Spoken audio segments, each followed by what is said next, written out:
Good morning to all of you. So today we are going to study the second part of convulsions. In the earlier part, we had defined the convulsions, we had defined terminologies of convulsions, seizures and epilepsy. We had also studied the classifications of seizures. Then we also studied about the sign and symptoms. So today we are going to start from diagnostic tests. So assessment and diagnostic findings. First is electroencephalogram.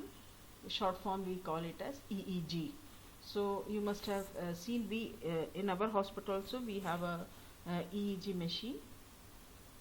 It is just behind the ICU. Okay. So this is the most common test which is used to diagnose epilepsy. And what we do here is, in this test, electrodes are attached to the scalp with a paste-like substance or a cap, and the electrodes record the electrical activity of the brain. Okay, so encephalogram is the most common. This is a diagram of the encephalogram. So this is one of the most common investigations which we do. And what are the instructions which are given, which have to be given to the patient before EEG? I will be discussing in the next slide. So why are we doing this? Because we are interested to know the electrical activity of the brain. We know that convulsions are in convulsions we have abnormal electrical discharge, and one thing to remember is, even after the seizures, this abnormal electrical discharges can be recorded from the brain. So we did not have the EEG during seizures, but because it is not possible also, and we have studied in the earlier slides that these are seizures are usually maybe maximum maybe for 1 or 2 minutes. If you have status epilepticus, then only you have more duration. So it is not possible to have EEG during seizures. So this is our investigation which we do after EEG. Okay. Next we have another EEG which is called as high density EEG. Okay. So here is, in this, electrodes are placed more closely than conventional, only about half a centimeter apart. We have many see, can you see this? See, these are all different electrodes. So in high density, what we do is we keep very closely. These electrodes are placed very closely, and they are only away half a centimeter away apart. Okay. So this high density EEG helps to precisely determine which areas of brain are affected by seizures. If you remember my previous class, I had shown you in a slide a seizure hotspot, and we have motor area, visual area, etc. In different parts of the brain. Okay. So high density EEG, because we are placing the electrodes so closely, so that is why we are able to exactly determine which areas of the brain are affected by seizures. So that is the difference between EEG and high density EEG. Okay. Next is, these are the instructions which we have to give to the patient for EEG. I intentionally I included this slide because we nurses should are in a better position to tell what are these to tell these instructions to the patient, so that he knows what is to be done before the EEG. Okay. So first is, we have to wash the hair night before or the day of the test, but don't use conditioners, hair cream, sprays and styling gels, because if you use this, then the sticky patches by which we fix the electrodes, that will not be able to do. Okay. And the hair should not be wet, because if your hair is wet also, then also this electrodes will not stick to the scalp properly. So better is you wash the hair one day before and don't use any conditioners.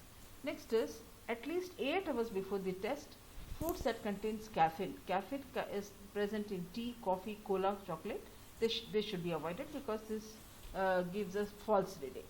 Next is, an EEG technician prepares small spot the size of a pencil eraser on the head by scrubbing the areas with a cotton swab and sensitive skin cleansing agent. So what we do is, the ECG technician, he will identify which areas the electrodes has to be placed, and by so this he will be using a cotton swab and a skin cleansing agent. And 27 electrode discs, they are placed on the head. Okay. And they are head in place with a conductive tee, or maybe glued in space. We either we have a sticky substance Either this will glue or we can use adhesives to stick the electrodes in place. Okay, so it usually takes 20 to 40 minutes after the leads have been placed, and after the test the electrodes are moved, and then what you do is, because the whole of the head will be having that sticky substance, so you can use a cloth to remove those things, but all things will not be clearly done.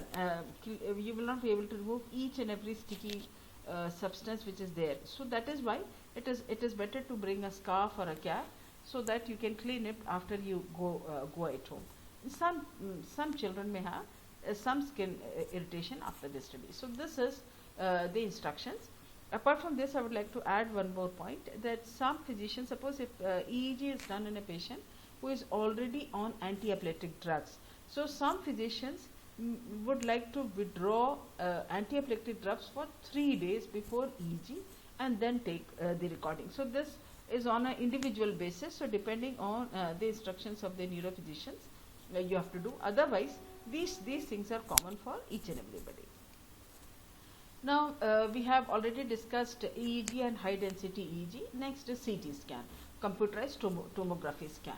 A CT scan uses X-rays to obtain cross-sectional image of the brain, and CT scan reveal abnormalities that can cause seizures. This can be tumors, bleeding or cysts. See, abnormal electrical discharge can be caused due to tumors, or there can be some bleeding, or there can be some cysts. To identify whether you have any structural abnormality which is causing seizures, so that's why you need to do a CT scan. Then we use an MRI. MRI, that is magnetic resonance imaging. And MRI uses powerful magnets and radio waves to create a detailed view, and this also helps to detect the lesions and abnormalities. So small lesions which are missed by CT scan, we can identify by MRI. Okay. Then we have functional, F is missing here. So we have functional MRI or fMRI. A functional MRI measures the changes in blood flow that occurs when specific parts of the brain are working. Okay. So this functional MRI can be the doctors may be using this before surgery to identify the exact locations of critical functions such as speech and movements, so that the surgeons can avoid injuring these places before operating. So functional MRI is we try to find out the critical areas in brain. Suppose if the child is having a tumor which is causing seizures, so a functional MRI, because of the tumor, we know that a tumor occupies space, and when it is occupying the space, the nearby structures will be pushed to some different areas depending on the position of the tumor. So depending on that, which areas are having the basic areas of speech, movement, etc., functional MRI can be done to identify where it is, so that these areas can be avoided during operating. Next is PET, positron emission topography. So what do we do in this? PET scans use small amount of low dose radioactive material which is given IV, and this helps to, these are radio opaque dyes. Radio opaque dyes means the UV will be able to see the marking, and these dyes will be able to stop the rays from passing straight. So that is why we are able to visualize the abnormalities. Okay, so in positron emission topography, so what we do is we give low dose radioactive material IV, and then we take this PET, and this helps to visualize the active areas of the brain, and also we can identify if abnormalities are present or not. Second is SPECT, single photon emission computerized topography. Okay, so this type of test is primarily if you have an MRI or EEG where which was not useful for us to diagnose. Then what we do is we use a SPECT test, and here also what we do is we give a low dose radioactive material which is given IV, and this helps to create a detailed 3D map, three-dimensional map of the blood flow activity during the seizures. Okay, so this is this SPECT, that is single photon emission computerized topography, is done if our MRI and EEG could not give us very useful information. So we use this test, and by using this test, what we have is we have a detailed three-dimensional area of the blood flow of the brain, and we can also identify which blood flow during the seizures. Okay, so these are the different investigation. Apart from those investigation, we need to have blood tests. Okay, blood sugar, complete blood count, electrolytes, liver and kidney function test. Okay, so these this for example, hypoglycemia also can cause seizures. So that is why these investigations, electrolytes, kidney function, liver function test, all these things are done to identify if other causes are there which is causing seizures. Apart from that, we need to take a history about time. When did the seizures time and stop? Okay, we are interested to know the duration of seizures. So that is why this exact time they can use a watch and find out. Okay, then where in the body did the seizure start? Was it arms? Was it legs? What is eye? If you remember my previous class, I was talking to you about Jacksonian seizures, that it starts at one point and then it gradually engulfs the whole of the. It can, suppose if it is starting from the face, it will suppose if it is starting from lips or maybe eyes, this will occupy the whole space. If it's starting from the thumb, it will occupy the whole of the arm. If it is occupying the leg, it will occupy the. So that is why we, when we ask the questions, we need to ask where in the body, which place did it start and which areas it was involving. Okay. Next is we have to. I also ask whether there was a Jacksonian type of march, or was it not present? That is, did this seizure stay in that part of the body, or did it move to other areas? Okay. Next is what type of movement? What is jerking? What is stitching? Or what is or was it stiffness? Okay. I have already dealt with these signs and symptoms in different types of seizures. So what type of movement was it? We need to ask. Then is there anything that have triggered your child seizures? Okay. If suppose the child may have seen blood, or the child was playing, was doing some heavy activity. So is there anything which has caused the seizures, or bright lights? It can be even bright lights also. Okay. So does your child experience anything unusual before the seizure started? That is, this is to identify whether aura was present or not. Okay. So before the seizures, was the child experiencing anything unusual? Okay. Next is, then has there been a change in how often seizures happen, or in the type of seizure activity? Okay. Then suppose if this child is a case of seizures where the seizures are occurring again and again, in that we have to find out what is the frequency. Is it every week? Is it twice a week? Is it monthly? Or is it once in 6 months? What is the frequency? And is there any difference in the type of seizures which is occurring? Is it increasing, or is it same? Is the pattern same? These are the things which need to ask. So apart from the investigation, we need to have blood test, and also we have to take a detailed history about all these things. Next is these are now how to manage. Okay, in manage, doses and side effects of common anti-epileptic drugs. Okay, so these are the common anti-epileptic drugs, and these are the common side effects. Okay, anti-epileptic drugs are also called as AED, that is anti-epileptic drugs. So phenobarbital is the most common, 3 to 8 mg per kg. The side effects are hyperactivity, academic deterioration, and reversal of sleep cycles. In phenytoin, the dose is 5 to 15 mg per kg. Even if you don't remember the dosage, what I want is at least we should know what are the what are the AEDs or the anti-epileptic drugs, and what are the common side effects. Okay. So phenytoin 5 to 15 mg per kg, poor seizure control due to fluctuating drug levels, and hirsutism, cosmetic side effects because hirsutism and ataxia. Okay. So this hirsutism is male-like features which develops. Okay.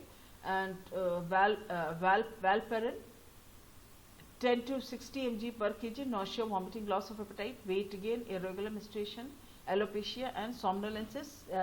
The child feels very sleepy. Okay. Then carbamazepine. Then drug rash, 10 to 30 mg per kg drug rash can be there.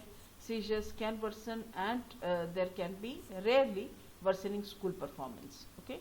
Then is oxcarbamazepine 20 to 45 mg per kg, somnolence. Then is vomiting because of hyponatremia, and seizure exacerbation can be there. So lamotrigine 0.2 to 15 mg per kg, drug rash and Stevens-Johnson syndrome. Clobazam, clobazam 0.4 to 1.2 mg per kg, behavior changes, aggression, sleep disturbances, weight gain and constipation. And topiramate, okay, this is 3299 mg per kg. Cognitive, language deterioration can be there. Academically, the child will go back, fever, acidosis in infancy. These are the anti-epileptic drugs available, and most of this these are the side effects. Okay.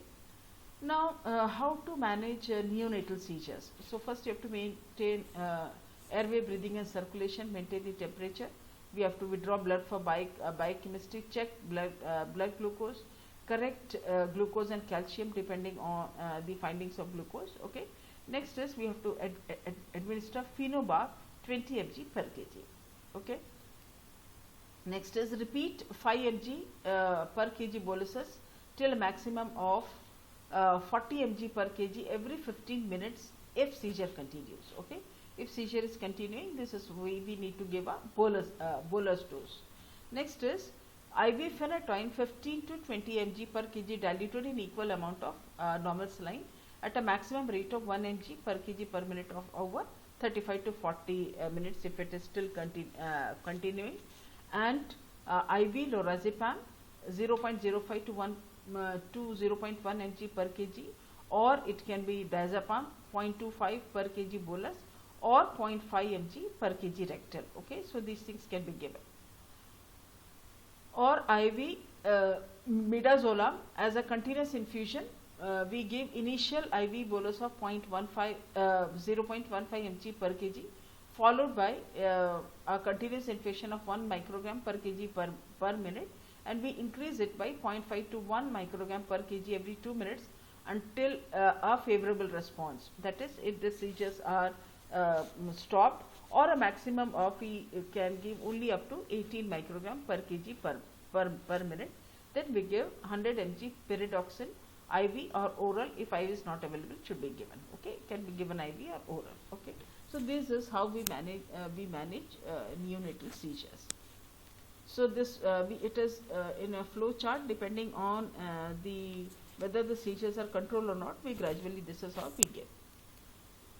Now what is a treatment in status epilepticus? Okay, so acute treatment with anticonvulsants should be commenced after continuous seizures, or if it is serial seizures of more than 5 minutes, and we have to transfer the child to the nearest health facility as early as possible. Okay, so prolonged seizures should be treated either nasal or buccal midazolam or rectal diazepam when IV line is not available in a community setting. So in a status epilepticus, suppose if it is very difficult to give IV, so a nasal or a buccal midazolam can be given, or a rectal diazepam can be given. Okay, the doses are already mentioned in the previous neonatal seizures. Also, we have already I've given you per kg of body weight. Okay, so depending on the weight of the child, we manage the doses. Okay.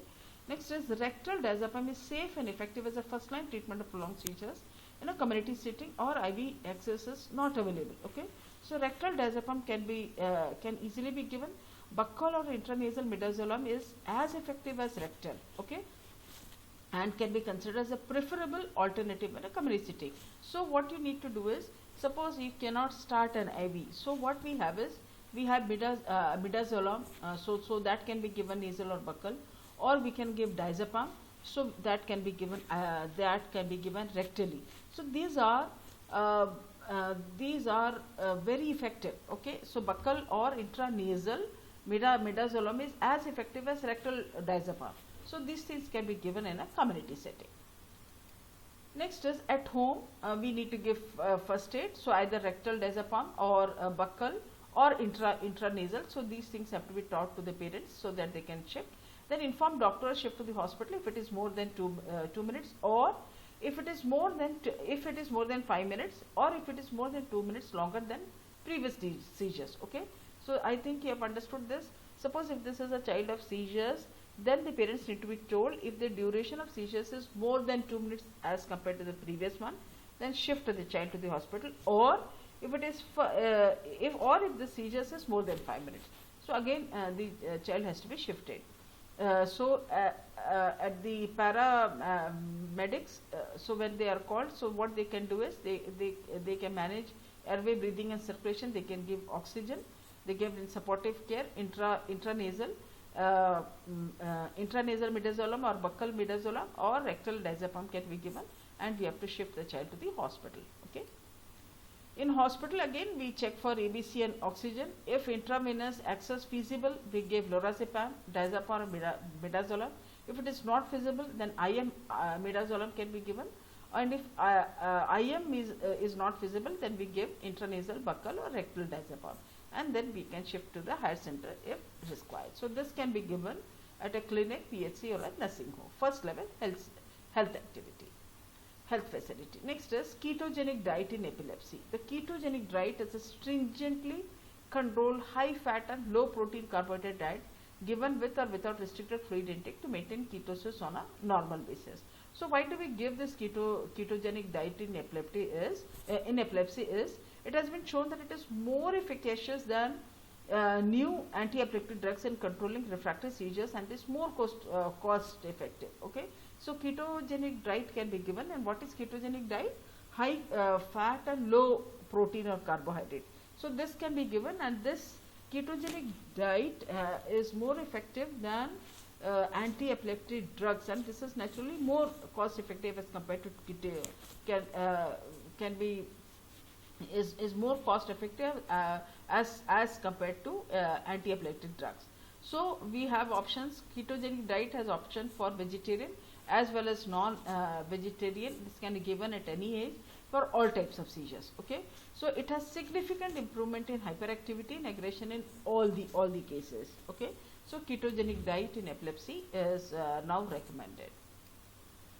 Now, what is the nursing management? In nursing management, first is you have to take a history. I have already told you what history we have to ask in assessment. I have already taken. So we need to take the history. The diagnosis of epileptic seizures is made by analyzing a patient's detailed clinical history, and we need to check what is the whether the child is having aura, what was the duration, when did it start, which type of activity was it, which type of jerking was it, or what was it. Suppose if it is absence seizures, was it just staring, becoming blank for a few seconds and then continuing the activity, whether the child was conscious or whether the child was not conscious, or was the child just dropped down like that. So all these aspects have to be asked in detail, a detailed history about all these things.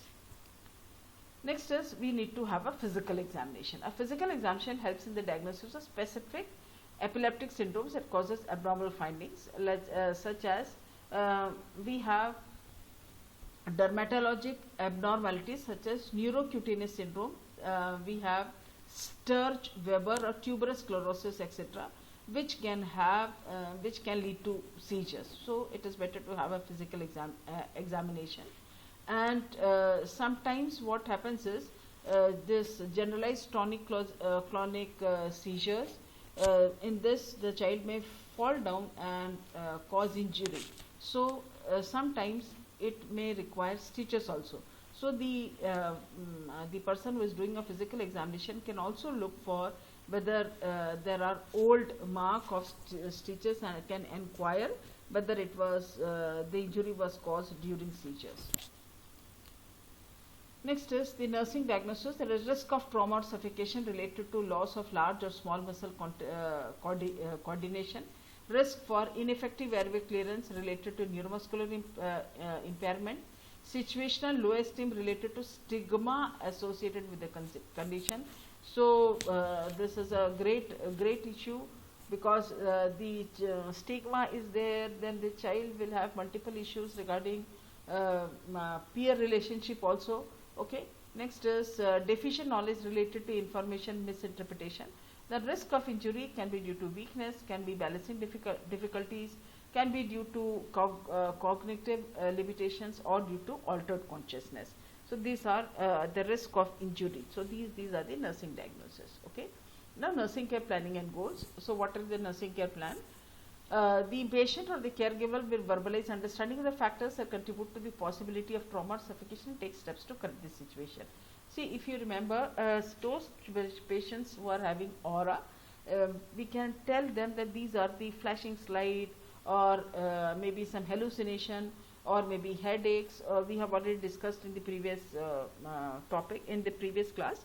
So if the child is having seizures, then we can tell them that whenever the child is feeling that the child is going to have seizures, it is better to be in a place where the child can lie down in bed, or maybe on the floor where the chances to fall down is not there, or somebody can be there with the patient. Okay, so these things can be done. Okay, next is the patient or the caregiver will identify actions or measures to take when the seizure activity occurs. If in before few slides we have already studied that in seizures we can manage at home. We can give intranasal or a buccal midazolam, or we can also give this rectal diazepam also. So these things can be taught to the patient. Okay. And during seizures, we should not introduce anything inside the patient's mouth. Okay. Next is the patient or caregiver will identify and correct potential risk factors in the environment. What are correcting risk factors? If anything, pointing things are there nearby which can cause trauma, all these things can be removed. And the patient or the caregiver will demonstrate behaviors, lifestyle changes to reduce risk factors and protect self from injury. Okay. Then patient or caregiver will modify the environment as indicated to enhance safety, and will maintain treatment regimen to control or eliminate seizure activity. See, anti-seizures treatment are continued for a long period of time till I will be telling you about the duration of the seizures. Okay, so for 2 years, suppose 2018 the child has seizures, and till 2020 the child is not having any seizures, then only the drugs are stopped. Okay, so we should have a 2 years period without any seizures. Till that period the anti-epileptic seizures are continued. Okay, so these are that is why the patient or the caregiver will maintain treatment regimen to control or eliminate seizure activity. Okay. Next is the patient or the caregiver will recognize the need for assistance to prevent accidents of or injuries. Then their patient will maintain effective respiratory pattern with airway patent or aspiration prevented. Okay, so we should not introduce anything inside the patient's mouth. Only turn the head to one side if possible. Then as the patient or caregiver will demonstrate behaviors to restore positive self-esteem. The child needs to be taught that seizures, the whatever drugs what we are having now are very good in controlling the in controlling the seizures. Okay, so the side effects which we have studied will be there only till when the medicines are going on. Okay, so if some side effects are there, the parents can consult the neurophysician and take any change in these seizures which can control the side effects. Okay, so this will help to restore the positive self-esteem. The patient and caregiver will participate in treatment regimen or activity to correct factors that precipitate a cardiac crisis. So those factors which precipitates this seizures can be identified and can be controlled. Okay, so that those events are not present. Then the patient or caregiver will verbalize understanding of the disorders and various stimuli, and that may increase or potentiate seizure activity. Okay, if the child is older enough, he or she will verbalize, or the caregiver will verbalize about the understanding of the disorder. Okay. Now, what are the nursing intervention? Prevent trauma or injury. Teach significant others to determine and familiarize warning signs and to take care of the patient during and after seizure attack. Okay. Avoid using thermometers that can cause breakage. Use a temperature thermometer. And now we have infrared thermometer, which we have seen in COVID also. So those things can be used. Uphold strict bed rest if prodromal symptoms or aura is experienced. If the prodromal, we have already discussed these signs. So if the child is having these things, then strict bed rest has to be there. Okay. Turn head to one side and suction airway if indicated. If you have gurgling sound, then only we need to suction and turn the head to one side. Next is support head and place on soft area and assist the floor if out of bed. Suppose if the child is having seizures, assist the child to be in bed, or you can shift the child to in the floor also. Do not attempt to restrain, monitor and document anti-epileptic drug levels, corresponding side effects and frequency of seizure activity. Okay, so all these things we need to take the history and document what drugs are there, whether some side effects are there or not, and what are the frequency of the seizure activity. Okay. Next is how to promote airway clearance by maintaining in a lying position, flat surface. Turn the head to side during seizure activity. Loosen the clothing from the neck and chest and the abdominal area. Suction as required, and give supplemental oxygen or bag and mask ventilation in post-ictal phase. Then improve self-esteem. Determine individual situation related to low self-esteem in the present circumstances. Okay, so we need to identify whether the child is having low self-esteem. How to identify? The child will tell, I will not go out to play, I will not talk to others, I will not go to school, I don't want to talk, or if somebody is coming, the child is not interested to talk. So all these activities will help us to find out whether the child is having a low self-esteem or not. Okay, so that has to be identified. Refrain from overprotecting the patient. Okay, so overprotection will again lower the self-esteem. Okay, encourage activities providing supervision and monitoring as and when indicated, depending on the age of the child. We have to encourage the activities which is to be done by the child. Just supervise and monitor as and when required. Then know the attitudes and capabilities of the significant others. Okay, so depending the parents or whoever is taking care of the child, we need to know what is their attitude and what are the capabilities which they are having. Then help the individual to realize his or her feelings are normal and guilt and blame are not helpful. So these they should not carry feelings of guilt. They should not blame themselves, and whatever feelings the child is having, it is perfectly normal. So this is what we have to explain. Then is enforce education about the disease, review pathology and prognosis of condition, and lifelong need for treatment as indicated, depending on the type of seizures that the child is having. So all these things has to be told. Then discuss trigger factors. Trigger factors can be flashing lights, can be hyperventilation, loud noises, video games, TV which is having a program which is having loud noise or flashes, or abnormal maybe some horror show. Some children have it by seeing the blood, etc., etc. So if the child is having any trigger situation, means after seeing those things or after hearing those things, the child has seizures.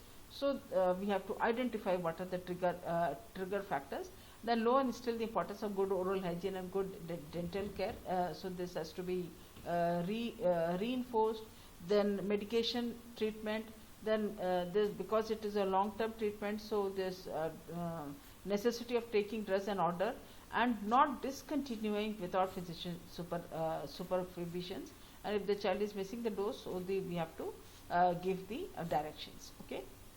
Next is how to evaluate the patient or caregiver will verbalize understanding of factors that contribute to possibility of trauma or suffocation and take steps to correct the situation. Okay, so this is how we identify, and the patient or caregiver identified actions or measures to take when the seizure activity occur. The child or the significant others, they know how to manage during seizures, and identify and correct potential risk factors in the environment. Risk factors can be, we have just studied in the previous slide, if video games are causing this, so these things has to be controlled. So depending on the triggers, so in evaluation we need to identify whether they have understood how this has to be managed. Okay. Next is the patient or caregiver demonstrate behavior lifestyle changes to reduce risk factors and protect self from injury. Okay, all these things can be told if the child is old enough. So whenever the child is driving, ask them to wear the helmet, and stop driving if the child is having aura, and ask the child always to continue taking the medicines. Okay, so in evaluation, the patient or caregiver demonstrated behaviors lifestyle changes to reduce risk factors and protect self from injury. Then we need to we can also evaluate by the patient or caregiver modified environment to enhance the safety. Then maintain treatment regimen to control or eliminate seizure activity. So they have understood, and we can ask them to redemonstrate how to give this medicines, maybe rectally or nasally or buccally. Then the patient or caregiver recognize the need for assistance to prevent accidents or injuries. Okay. Then the patient maintain effective respiratory pattern with airway patent or aspiration prevented. Now the significant others have understood that during seizures the head has to be turned to one side to prevent the backdrop of the tongue. Then the patient or caregiver demonstrate behaviors to restore positive self-esteem, and they participate in treatment regimen to correct factors that precipitate a crisis, and verbalize understanding of disorders and various stimuli that may increase the seizure activity. Okay, so these are the way how we can evaluate the seizures. Okay. Now we have one more topic about febrile convulsions, which I will be taking in the third part of convulsions. Okay, febrile convulsions is something which is very common in pediatric, and you must have come across febrile convulsions in the ward also. We shall be studying what are febrile convulsions, how to manage, and what are the things which we have to keep in mind. So febrile convulsions will be taken in the third part of convulsions. So thank you for a patient listening.